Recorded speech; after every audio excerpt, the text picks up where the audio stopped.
讲到最近参加热泡泡的这个泡泡医生，甚至伫咧网络顶头呢，有人甲这医学生去到外国读册，因的背景全部甲压出来。也让咱本土的气科医生即期为福部编24亿的预算推动偏乡计划，就是为着这泡泡气科医生的实习来解套。为福部今仔日和气科医生联名当面座谈沟通，为福部长邱泰源也来到现场。邱泰源是答应讲无共识，就先暂停执行。汉胜日是上桥路抗疫小气科医师联名，甲为福部沟通原本的闭门会伫双方同时下转至公开。联名搁即期为福部偏乡计划是假偏乡，决定中提出手帮标语，气氛煞经伫遐。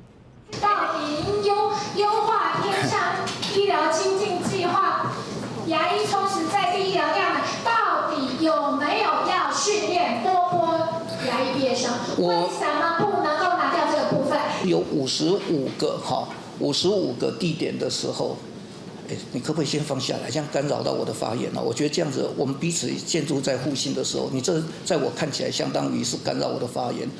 我建议是不要这样，好不好？我也尊重你们，你们讲话的时候，我也没拿出任何的东西来啊。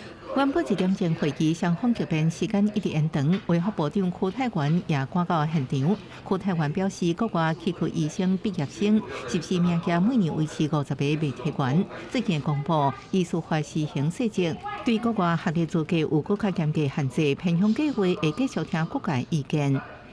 预算目前已经进到立法院了，已经在审，部长，他就要通过了。等到会司拿到计划，就要开始进行。有任何社会还没有共识的事情，我们都不会去做。好，这个请放心。我们当然怀疑这会不会是拨服部嘛？是会全会在服务吗？对不起哦，抱歉哦，媒体要截稿。我想这个没有根据的话就不用讲了啦哈。那个我们讲实务上的事情哈。